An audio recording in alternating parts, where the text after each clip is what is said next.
I'm John McKee, editor of Messianic Apologetics, messianicapologetics.net. And I would like to welcome you to this episode of Messianic Insider, your theology and news roundup for August the 4th, 2025. Certainly, we have a lot to cover from this past weekend, a lot of things which are in flux for sure. And in 6-7 weeks, we will be in the middle of course, the fall high holidays. So with that, and this happens every year, there will be those who have a high degree of anticipation, of expectation regarding the return of the Lord.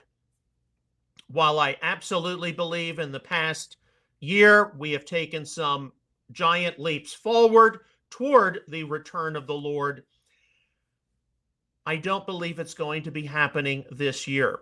Yet, at the same time, there are many things we need to be praying about, focusing our attention upon, and appealing to the Lord about.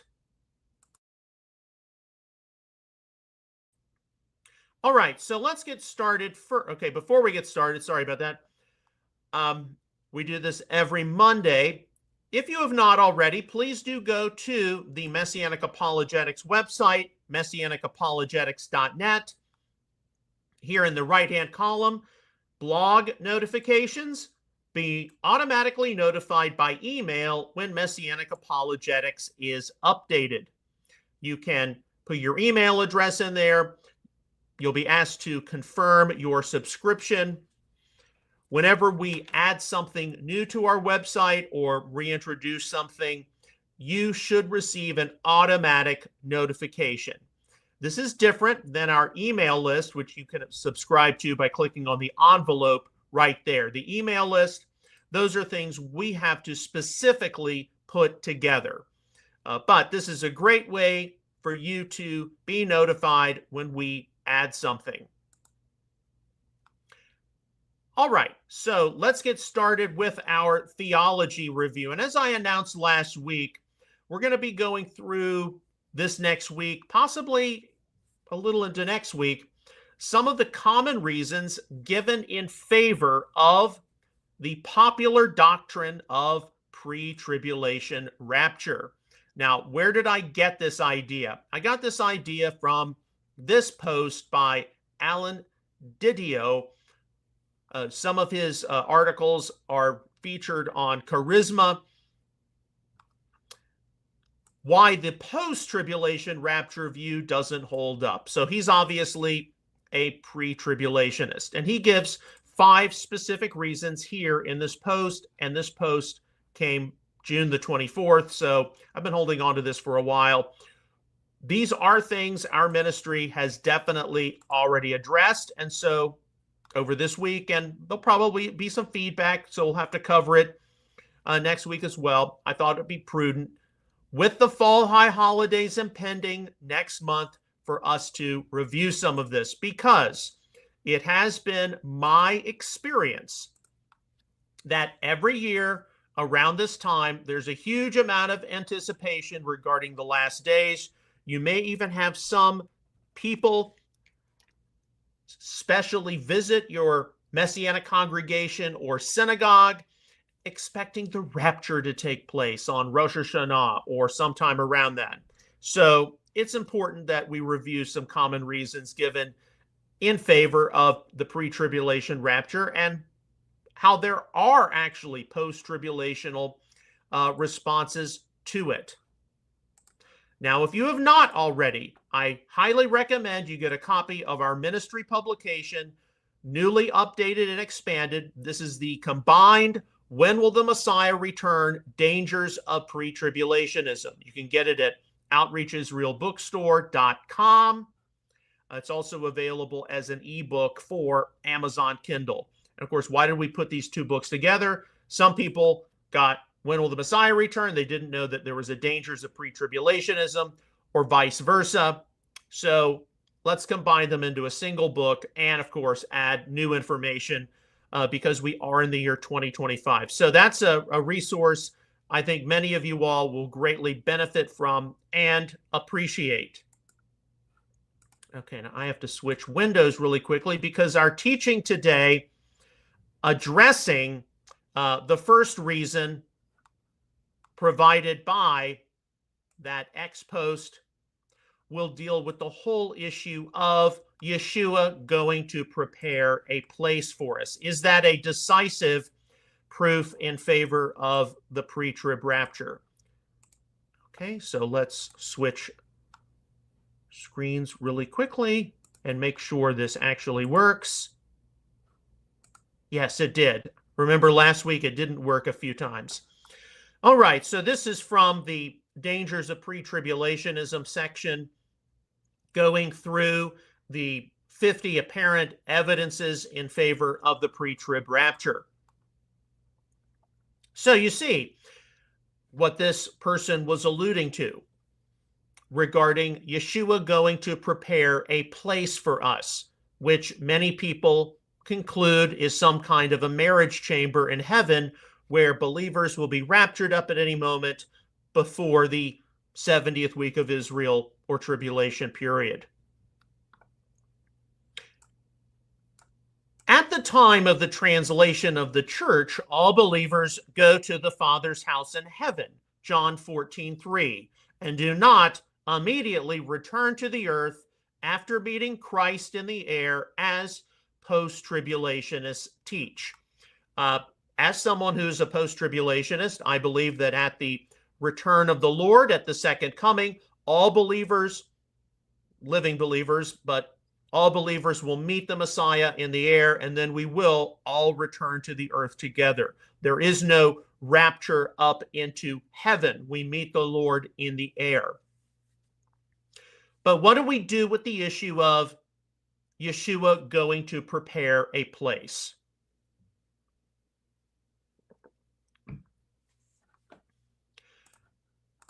In this proof for pre-tribulationism, there is likely an allusion to what many pre-tribulationists call the Jewish marriage analogy, a teaching where believers are taken into heaven prior to the tribulation period to consummate the marriage for 7 years. This teaching is largely taught by Messianic pre-tribulationists. You've probably encountered them. And then has been picked up by many Christian pre-tribulationists. Since we are post-tribulational and Messianic, some find it perplexing why we reject this teaching as having legitimacy. Perhaps it is because most Christians who accept it and who claim to have embraced their Jewish roots usually reject what we consider to be significant elements of the Messianic lifestyle and a Torah foundation, and instead believe in a teaching which is not directly spoken of in Scripture.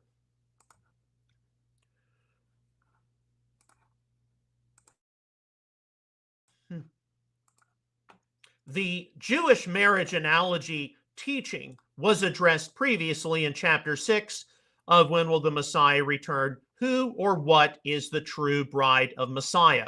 We actually addressed that several weeks ago in an episode of Messianic Insider.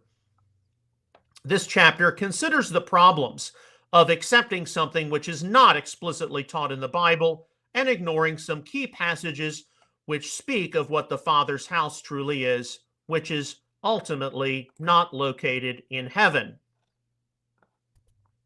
I will...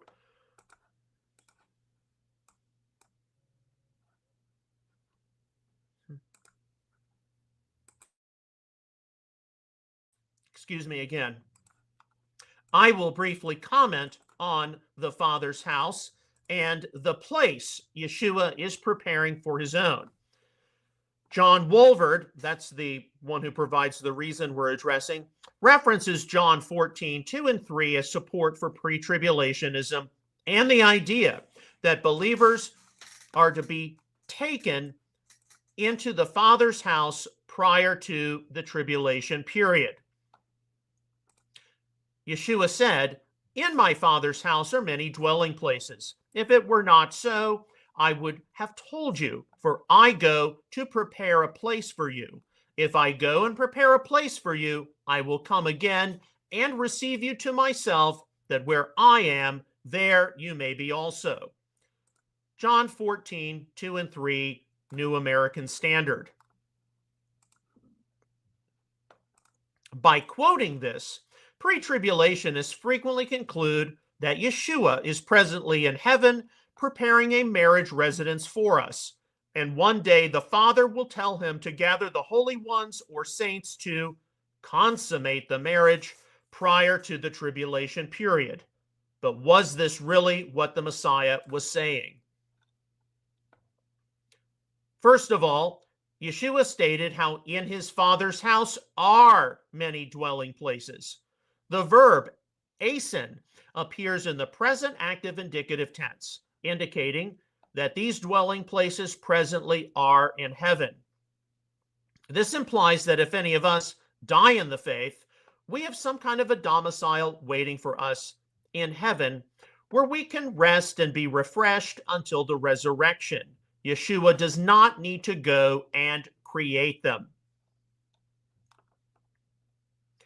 Secondly, should we assume that the Father's house is exclusively heaven? The Messiah referred to his Father's house as the temple in John 2, 15 through 17. Throughout the Hebrew Tanakh, the Old Testament, there are passages which refer to this house, which is the house of the Lord, or Beit Adonai. It includes the tabernacle in the wilderness, 1 Samuel 1:24, Solomon's temple, 2 Chronicles 2:1, 7:16, and the future millennial temple, Isaiah 2:2-4, Joel 3:18. Furthermore, the ecclesia, or assembly of believers, is allegorically understood to be the temple, Ephesians 2:19-22. But what of the place we are told the Messiah is preparing for us? If it is not a marriage residence, then what is it? The Greek word translated place in this passage is topos. While generally used in the apostolic scriptures to refer to a physical location, it nevertheless has a variety of additional usages. In usages outside of the Bible, topos sometimes means sanctuary, the holy place. Another use is for someone's place, e.g. a senator's seat, a place at school, one's place in the world. Theological Dictionary of the New Testament. Is the place Yeshua is preparing a marriage chamber? Or is the Messiah preparing a place of authority for the redeemed in his Father's kingdom? After all, is it not said that we will be Kohanim, priests of God and of the Messiah, and will rule with him for the 1,000 years? Revelation 20, verse 6, Complete Jewish Bible. What is the place which Yeshua is really preparing for his followers? The Messiah is presently not in heaven preparing a marriage residence for the redeemed, as pre-tribulationists commonly tell us. He is, however, in heaven readying our stations or places of authority for his coming earthly kingdom. The scriptures are replete with admonitions how Messiah followers are to be responsible here in this world so that the Lord can reward us in his future kingdom in the world to come.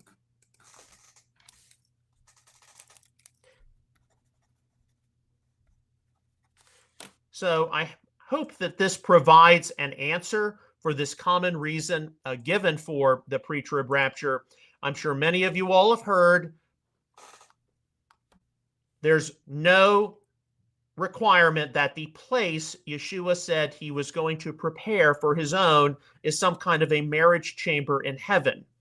There are already rooms available in heaven, domiciles available in heaven, likened unto temporary resting places for travelers on a journey.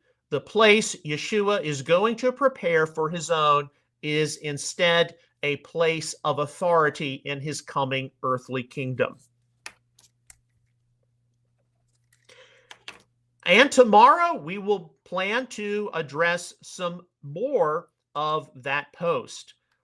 Reasons given in favor of a pre-trib rapture. And once again, this brief teaching has been taken from our ministry publication, When Will the Messiah Return? The Dangers of Pre-Tribulationism, the new combined volume, and it's available at outreachisraelbookstore.com.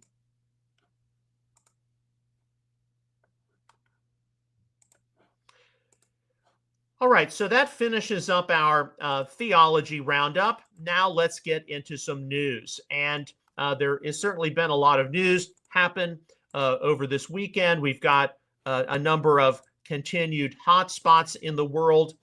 The ongoing situation, Israel and Hamas, countries which have stated a commitment to recognizing an independent Palestinian state.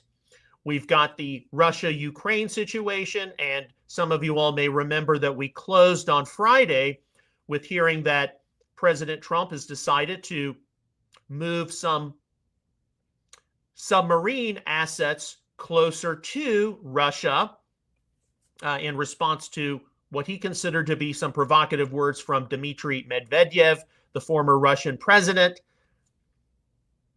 We also have some situations here at home in the United States. What's going to be happening with the Russiagate situation, the Epstein files? We have a lot of things we have to be praying about and concerned about. And thrown into the mix of this, we've got some replacement theology matters which have flared up. Most of the news items we go through, these are things which I passively encounter on social media. So Instagram, X, a little bit of Facebook. From time to time, you all have direct messaged me with something to go through. All of the links we're about to go through, they will be available for you to look at yourself when this episode is archived later today at MessianicApologetics.net. And we do the news summary after the theology roundup because everything is time sensitive and, of course, everything changes. That's the nature of news. But it's necessary for us as Messianic people to follow this, not only so we can remain grounded and calm, but also if we don't follow things on a consistent basis, when something dramatic happens, there are people who can easily rush off to the conclusion that, oh, it's all getting ready to calm down, rather than be able to at least time out and pause and look at things from a more multi-week or multi-month perspective that, okay, these situations have been developing for a while. And we don't want to be caught making presumptuous conclusions, even though we are rightfully paying attention to all the things which matter. All right, our first news story, and this is from Visegrad 24, August the 1st. Trump sends 2 nuclear submarines toward Russia after Medvedev's aggressive statements against the U.S. And some of you all may have seen the interview with Trump where he said the U.S. is ready for nuclear war. Let me tell you something. None of us are ready for nuclear war. And if there is a nuclear exchange, no offense, but you want to make sure you go in the first round rather than die painfully of radiation sickness. I don't expect there to be a nuclear exchange. But with the fall high holidays coming up next month, Rosh Hashanah, Yom Kippur, repent sins. Make sure you are on good footing with your Creator, that you know Yeshua as your Redeemer, that indeed, if you were to die in a terrible catastrophe, you know where you're going to be spending eternity. All right, this is concerning. This is August the 1st from Western Journal. Anti-Israel sentiment is growing among Senate Democrats. Of course, that's Bernie Sanders. So the U.S. support for Israel, I've got to be honest with you, it is not what it once was, especially among younger people. But here, the Democratic Party, which was just as strong in its support of Israel as the Republican Party, appears to be waning. Now, is that because this conflict in Gaza has stretched out longer than the patience of the American people, especially as we have crises at home, economic circumstances at home? I do believe that is a factor, but this is not good. And I know people in the Messianic community are paying attention to this. They have doubts about, is the United States support for Israel, not necessarily Western Europe, the United States support for Israel, is it something which is going to begin to crack severely? The Times of Israel. This is from August the 1st. So this is from Friday afternoon. Younger Republicans join MAGA isolationists and Christian conservatives in calling out Jewish state as Gaza war drags on. President hasn't adopted their more hostile rhetoric, but has taken notice. And of course, losing Republicans by the day, support for Israel slipping among Trump's base. And yes, support for Israel among conservative Republicans, conservative Christians. What are some of the factors which play into that? A lot of it has to do with this Hamas conflict in Gaza. Should have been over a while ago. We've got problems here at home. We've got a national debt we've got to take care of. Why are we spending our money over there when we could be spending it on ourselves? So there's that factor. The other factor is a lot of the conservative support for MAGA and Donald Trump comes from those who support replacement theology, and they support forms of Christian nationalism. So they don't believe that, Israel and the Jewish people have a special future destiny in God's plan. God's finished with the Jewish people. The church is the new Israel. We need to be working about seeing the church take over the American government and the different means of influence. So that's why you see a lot of that.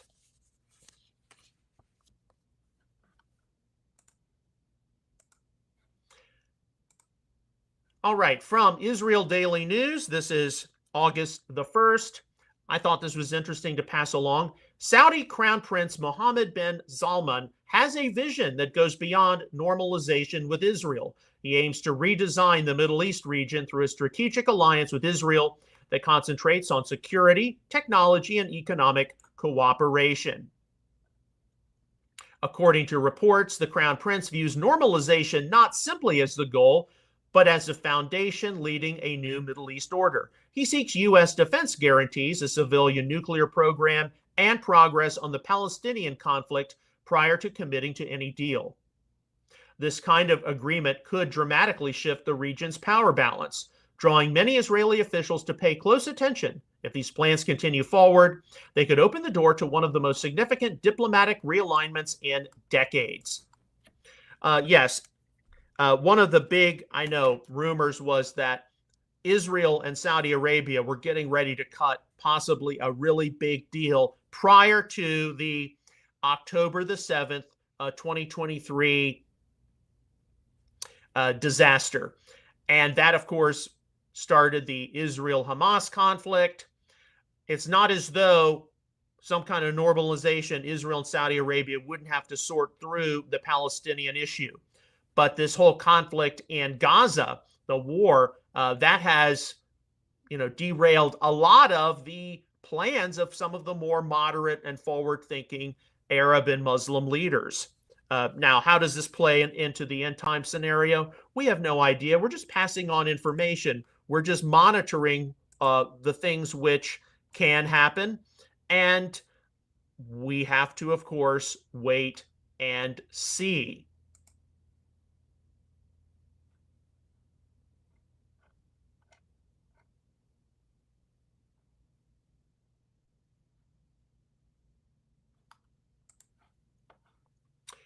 All right, so let's go to our next story. Visegrad 24. This is from August the 1st.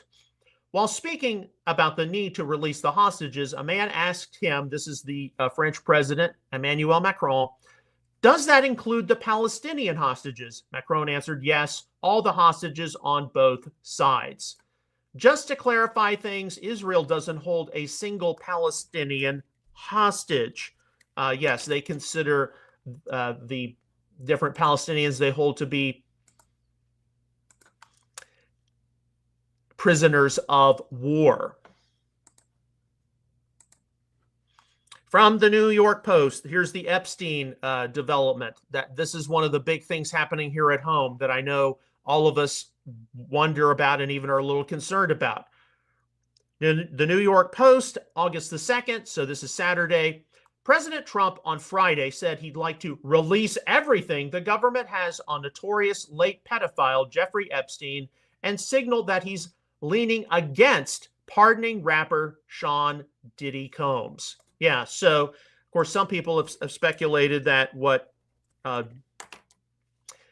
P. Diddy has is even worse than what Epstein had. So we don't know. We just know whatever comes out, a lot of people's confidence in government, industry, entertainment, sports, all these different fields is going to plummet. And we're going to think that we're ancient Rome on steroids. Ladies and gentlemen, the only person you can truly trust is the Lord God. That is where our faith is ultimately to be placed.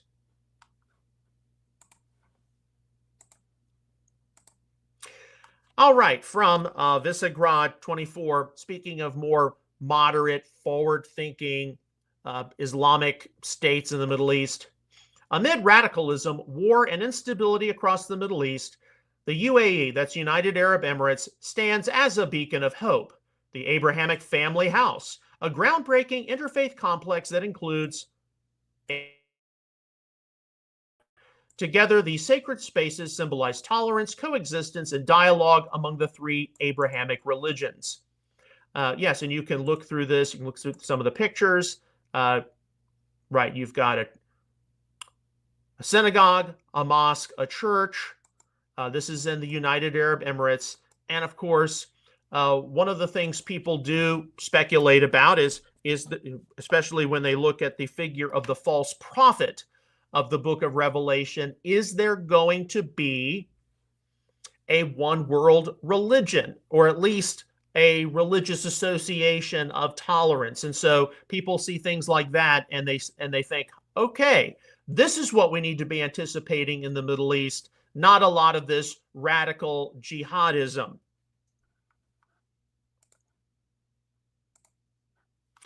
This came across my feed on Instagram, and I thought it was very important to pass along from July the 25th. Bill Clinton on Palestinians. Some of you all may remember in the final days of the Clinton presidency, so the year 2000 going into 2001. So I was a sophomore in college. I was home for winter break. A lot of this, of course, got overshadowed by election 2000 and the hanging chads, the election between George W. Bush and Al Gore. But Bill Clinton had Yasser Arafat, Ehud Barak, the Israeli prime minister at the time. He was trying to close a last-minute deal of his presidency at Camp David. And here he said, we were offering the Palestinians 96 to 90% of what they wanted, and they turned it all down. And, whether you like Bill Clinton or not, the fact is that the Palestinians, based on conventional politics today, will probably never be offered that kind of an arrangement again. So that was something which I thought was very important to pass along. We have to remember, step back a few paces. This whole conflict between Israel and Hamas and Gaza, the Palestinians were offered 96 to 97% of what they wanted, and they turned it down. Why? And so that's where a lot of people conclude that, well, what the Palestinians really want is from the river to the sea, Palestine will be free, and they want the destruction of the state of Israel. That's what many people conclude when they see something like this. You know, it was 25, 26 years ago they were offered this, and they turned it down. And of course, along with that, that's why a lot of people conclude that the only person who can presumably bring peace to the Middle East is the future anti-Messiah or Antichrist, which Bill Clinton is not. Okay, from open source intel, August the 1st, according to a report by Con News, the IDF have drawn up dramatic plans in case progress is made in the deal. The two scenarios are an end to the Gaza operations or an occupation of the Strip. Okay, so those are the two options the Israel Defense Forces are having to sort through regarding what's going to take place with the conflict in Gaza. This was an important video clip I saw passed on X, formerly Twitter, and this is from Mr. Nadim Kotek, I hope I pronounced that properly, explains how Hamas and PIJ have been provoking Israel into subsequent wars since Israel's unilateral withdrawal from Gaza in 2005. His conclusion, the peddling of the blood of the people of Gaza must cease. So his argument, as somebody from the Arab world, is that the people of Gaza, after Israel pulled out unilaterally, they've been used as a political pawn. Hamas, the Palestinians have been trying to provoke Israel into this constant cycle of war. And all of this needs to stop. From Visegrad 24, August the 2nd, the U.S. placing sanctions on officials of the Palestine Liberation Organization, PLO, and Palestinian Authority, PA, for supporting and glorifying terrorism. U.S. to deny visas to Palestinian officials. So while you see a number of Western European countries like France, the United Kingdom, also Canada, express their intention to recognize an independent Palestinian state, possibly in September, the United States is denying visas to Palestinian officials who want to come to the United States.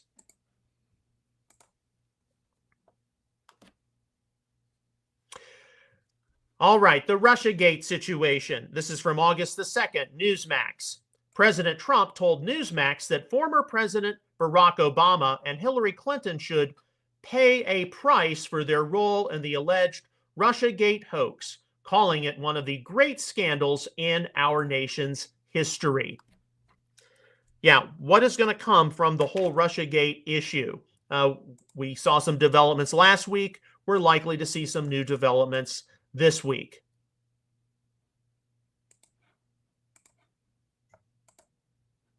From Visegrad 24, and this is from August the 2nd, so Saturday morning. Of course, in the ongoing Russia-Ukraine conflict, Ukraine has been targeting Russian oil facilities, refineries, that sort of thing. As Russia has proved that it doesn't want to negotiate a ceasefire, of course, this is 2 days ago, Ukraine has started striking its oil refineries again. Last night, Ukrainian suicide drones struck 3 Russian oil refineries in Samara, Ryazan, and Penza. This video of a huge explosion is from Samara. Now, that's what jumped out at me at this. And what jumped out at me being Samara, Russia, is I remember when I was in college, this would have been my freshman year, 1999-2000. And I was among some of the Christian groups I was visiting. I went to Campus Crusade. And I remember, of course, this was 25, 26 years ago now. I remember distinctly how there was a group, a Campus Crusade group, which was going to be going to, guess where? Samara, Russia, in the summer of 2000, a gospel outreach group. And so that's why that jumped out at me as important. How far things have come in the past 25 to 26 years.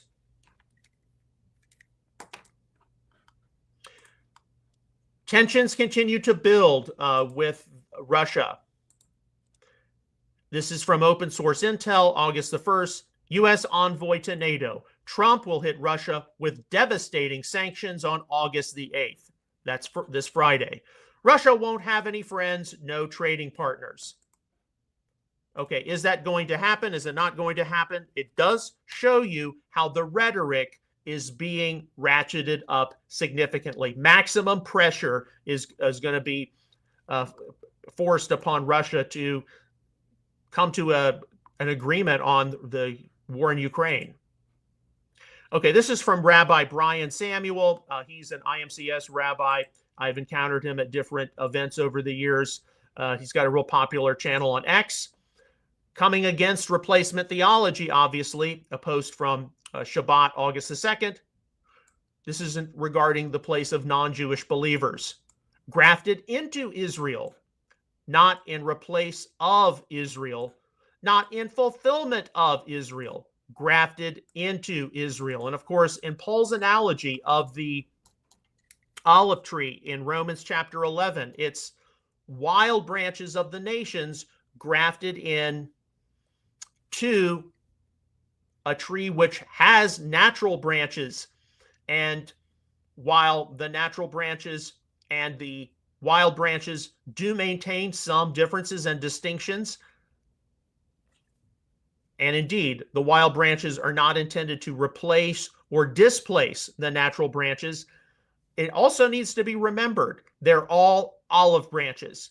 And whether one is eating a black olive or a green olive, do you focus first on this is black or this is green, or do you focus on their olives? So one of the things non-Jewish believers need to be reminded of is, because they're grafted into Israel's olive tree and they become integrated into Israel's polity, that does not mean that they are to replace or displace natural branches, natural Israelite Jewish branches. Doesn't mean the Messianic Jewish mission and purpose goes away.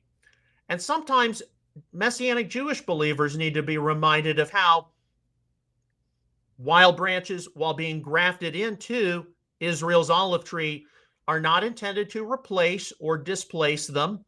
And they do possess a noticeable difference to natural branches. They're all olive branches, and we should first and foremost, as God's people, be focused on what we have in common, not what we have different. And of course, the most important thing we've got to focus our attention on is our common faith, our common salvation in Israel's Messiah. How we are all human beings who have needed his completed work on the tree of sacrifice to atone for our sins.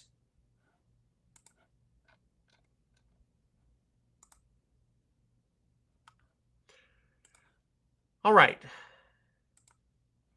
So some of you all have doubtlessly seen this picture of Aviatar David, who was photographed digging his own grave by his Hamas captors. From open source intel, August the 2nd, Trump, moved to tears by the Hamas video of hostage Aviatar David, called on Israel to secure a full hostage release deal, then wipe out Hamas and its leadership abroad. Now, we know these are the kinds of comments which can be viewed as rhetoric, and also they can change. The situation can change, but this is really pretty despicable. Somebody made to dig his own grave.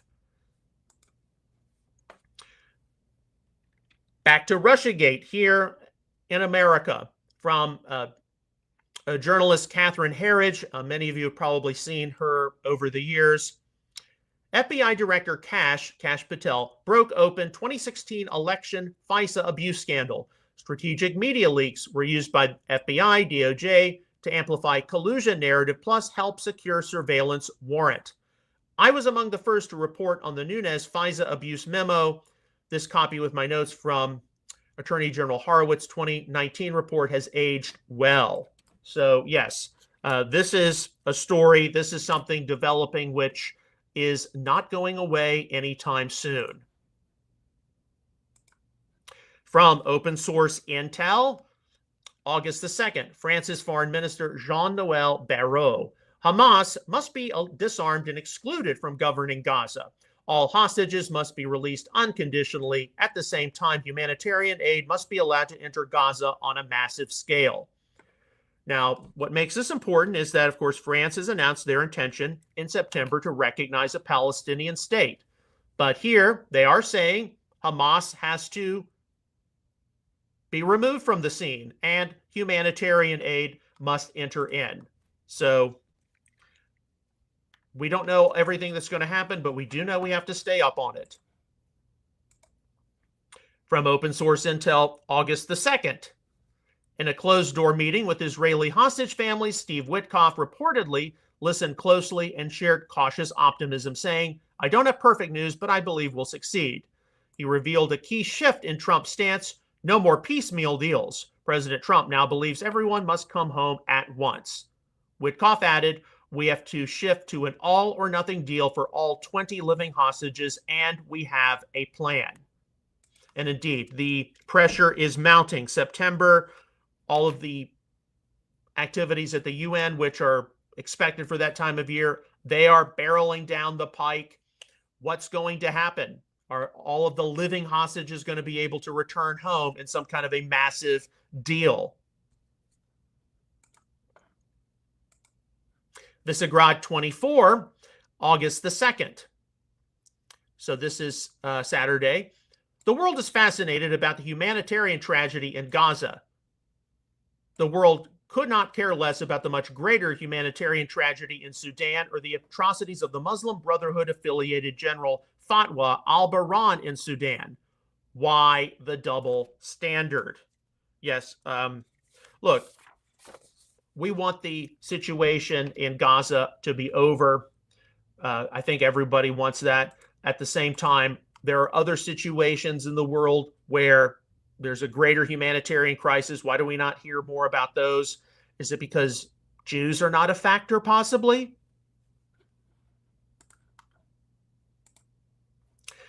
From Vivid on X, August the 1st. If you're a non-Jewish ally who has stood with Israel and the Jewish people since this brutal war began, may God bless you.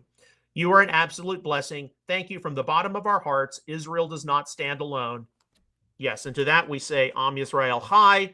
God bless you. We are praying for the peace of Jerusalem, and we are praying that Mashiach come soon.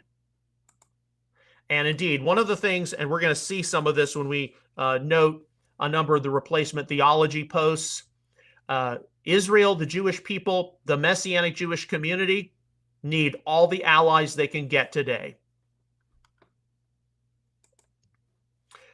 I thought this was important to pass along. This is from I-24 News.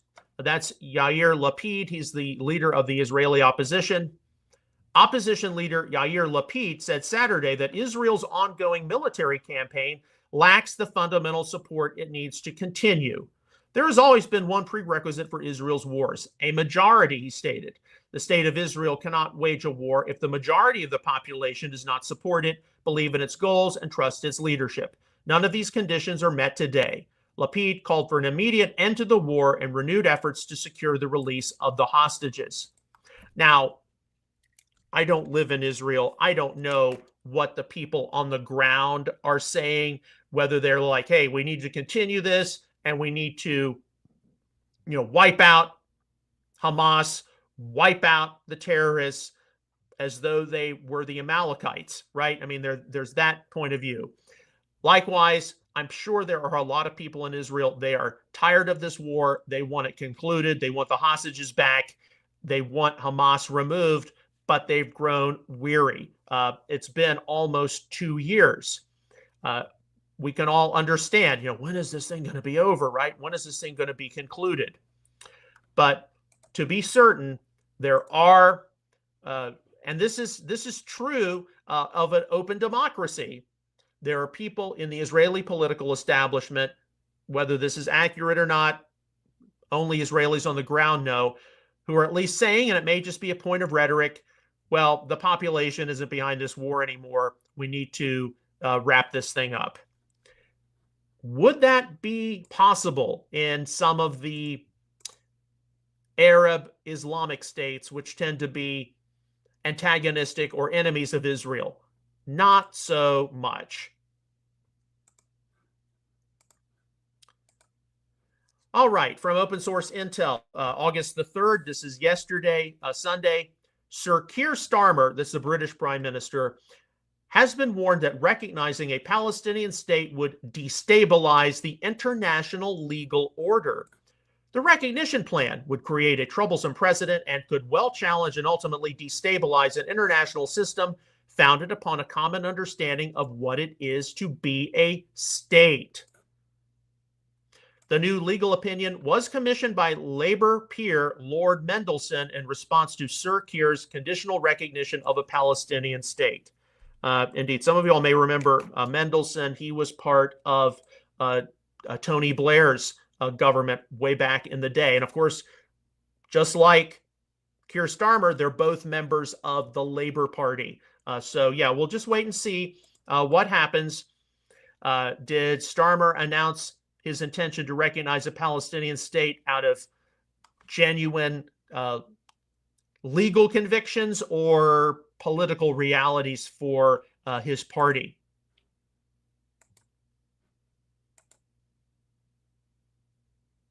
All right, so here, speaking of replacement theology, here's a post from July the 31st. Mike Huckabee, U.S. Ambassador to Israel, he's the former governor of Arkansas.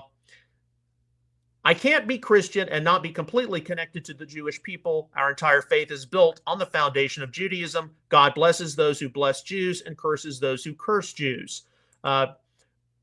Just about everyone I know in the Messianic community would affirm that in some form or fashion. But here you see Dale Partridge. He is definitely someone who supports replacement theology. His posts are all over social media. He has written a tiny little book. I've got it right here called, you may not be able to see it, called The Israel Delusion. I can't believe I actually paid $12 for this. And the subtitle is Challenging Christian Zionism and Reclaiming the Church as the true Israel. He comes from a Reformed theological background, believes that, does the church replace Israel? Are Jews still God's chosen people if they reject Christ? Should Christians give political and spiritual allegiance to the modern state of Israel? And of course, he believes that the church is some new Israel. But you'll see his posts circulate on social media from time to time. And that, because I have an open file on replacement theology, and I probably give you an update on that next weekend. His booklet, I mean, look at that, $12, provides just a really concise summary of what some of the major arguments are in the contemporary Christian world, popular world, in favor of replacement theology. So there's a lot to decompress in terms of the Bible passages and the orientation to them. But his conclusion is our entire faith is built on the foundation of Judaism. He says, no, the Old Testament was Christian. Every Old Testament saint was saved by grace through faith in Christ. Judaism is Christless. If you believed Moses, you would believe me, for he wrote of me. Now, this whole thing, the Old Testament was Christian, that is hopelessly anachronistic. The term Christian doesn't even appear until the book of Acts. Every Old Testament saint was saved by grace through faith in Christ. We can believe that the righteous in the period of the Tanakh, before the actual arrival of Yeshua, they knew that there was an issue which was to be resolved in the future by the coming of the Messiah, some kind of redeemer or deliverer figure. And so they had to trust in that future resolution in order to be regarded as among the company of the righteous, but they weren't Christian. In fact, it can be disputed whether the term Christianos was something original to the believers themselves or whether it was applied to them as a form of ridicule by their pagan neighbors. Judaism is Christless. Okay, there's no doubting the fact that there are Jewish people today, anti-missionaries. They vehemently oppose the work of the good news or gospel, but it is not all Jewish people. Just flipping through this, I can tell you he, as a Christian fundamentalist, is very much opposed to interreligious dialogue, that sort of thing. But then there are other Jewish people, Jewish rabbis, even Orthodox rabbis who, while not recognizing Yeshua as Messiah, do think that he is a good teacher, a good philosopher, a good sage, good rabbi, maybe even a prophet of sorts. So, and of course, John 5:46, this is something we have to look at specifically for what it meant to Yeshua's original audience. While it is true of many Jewish people that they have a blindness on them to Yeshua as Messiah, rather than say something like Judaism is Christless, why don't you say the Messiah would have lamented over his own kindred dismissing them, rather than getting into this adversarial fight about, Judaism is Christless, the church is some new Israel. What about having a burden for the lost of Yeshua, Jesus's own Jewish people? That is not something you're going to see among a lot of those Christian nationalist types pushing supersessionism or replacement theology. But I'll have more to say on this probably next weekend. Okay, from Open Source Intel, August the 3rd, Netanyahu aims to intensify military operations in Gaza as hostage deal negotiations falter, per Israeli officials cited by Axios. Netanyahu seeks to free hostages through military defeat of Hamas, believing Hamas is uninterested in a deal. Meanwhile, humanitarian aid will be delivered to areas outside combat zones and, where possible, beyond Hamas's control. Of course, we know this is the kind of report which can change based on not only the situation on the ground, but situation in the greater global political scene. From Breitbart, yesterday, August the 3rd, Kash Patel, he's the director of the FBI, calls out lying media after discovery of secret burn bags. Russiagate. FBI Director Kash Patel challenged news media to own who is really lying about his discovery of a stash of classified documents connected to the Trump-Russia collusion narrative weaponized against Donald Trump in his first term. Yeah, I would expect more to come out about this. And indeed, as sick as this whole Russiagate thing makes you, it's like, oh my gosh, who can I trust in America? The thought that there were all these documents hidden away in burn bags just reeks of cover-up. It just reeks of something that they wanted to hide. Okay, this is something which I needed to pass along. This is from Rapid Response 47 on X. This is from yesterday. A little clip from CNN. And this is CNN. And again, whether you like CNN or not, whether you like Donald Trump or not isn't the point. But CNN, which is no fan of Donald Trump, no fan of conservatives in America, Donald Trump is the most influential president of this century and probably dating back a good portion of last century. Okay, so look, I want to make it perfectly clear. Donald Trump is not my savior. I do believe he is in the right position at the right time for whatever work God has him performing for American believers, for the world. But he's a human being. He's got bodily functions, probably eats too much McDonald's, probably drinks too much Diet Coke.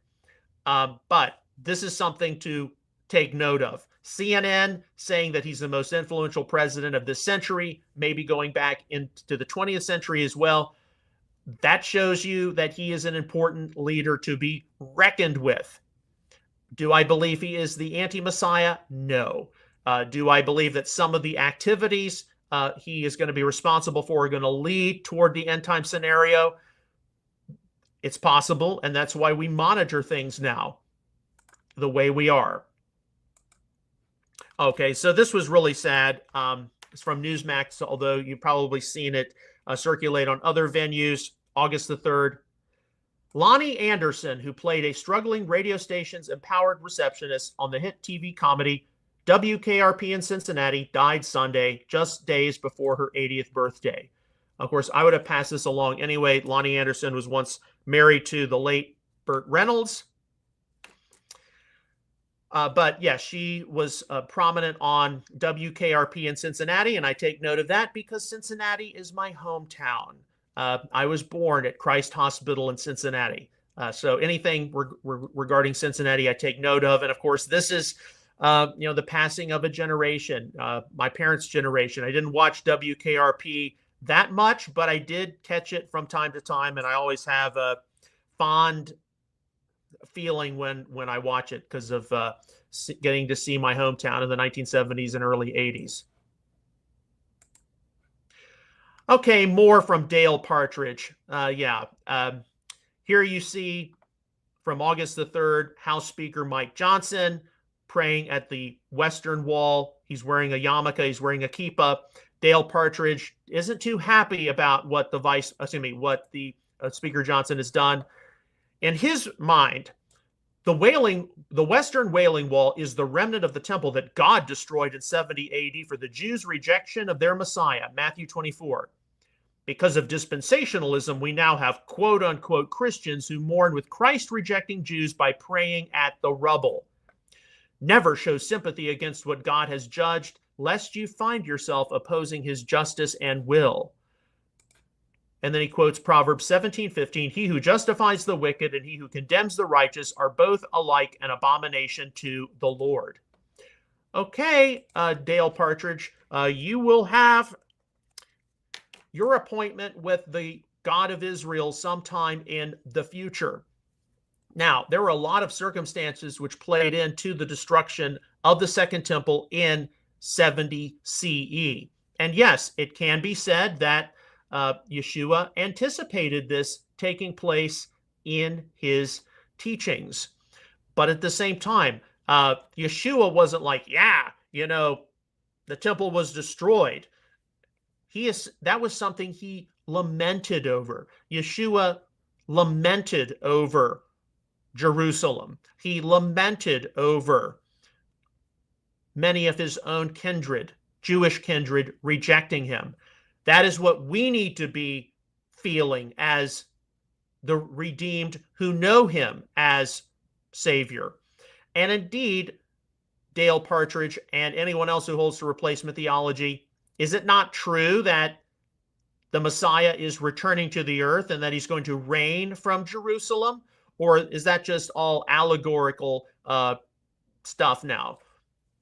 So indeed, this is someone who makes these kinds of offensive, inflammatory remarks, obviously deeply rooted in replacement theology. We're going to see it more and more from conservatives. And because House Speaker Johnson, who, yes, I do believe he is a dispensational Baptist because he believes in some kind of future destiny of Israel and the Jewish people and God's salvation historical plan, he's a target.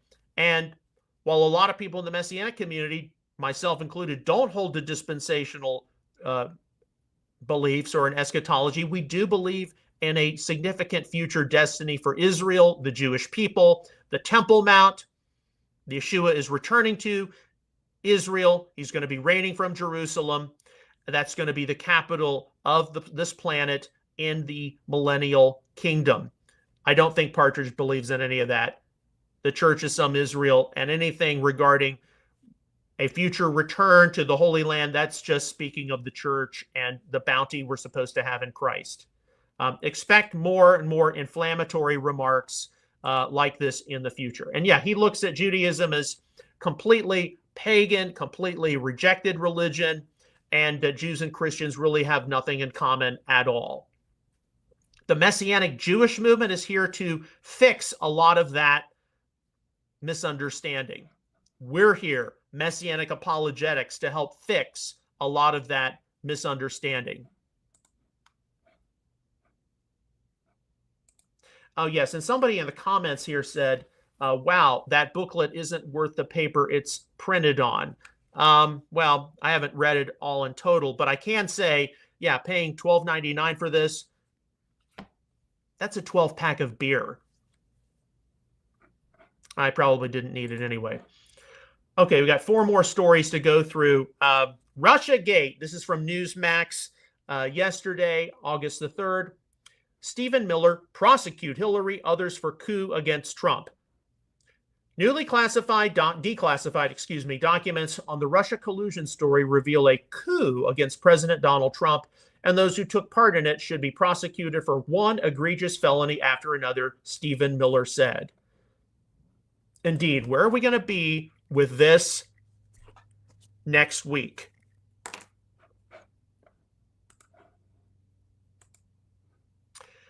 Okay, this is from this morning, Visegrad 24, August the 4th. Breaking, Putin ready to meet with Ukrainian President Zelensky after preparatory work at the expert level, Kremlin Press Secretary Peskov says. Well, that was a surprise. Earlier, we posted the attacks Ukraine has been making on Russian oil facilities. And here Putin is apparently, according to this, ready to meet with Ukrainian President Zelensky. This is, of course, something which can change, but something surely to be noted. We want Russia and Ukraine to stop this war and to cut an honorable peace. All right, this is something you all should be able to watch later. This is a post regarding Hamas. Hamas, we will repeat the October 7 massacre time and again, 1 million times if we need to, until we end the occupation. The journalist, occupation of Gaza, Hamas, no, all of Israel. So Hamas's intention is to seek the destruction of the state of Israel.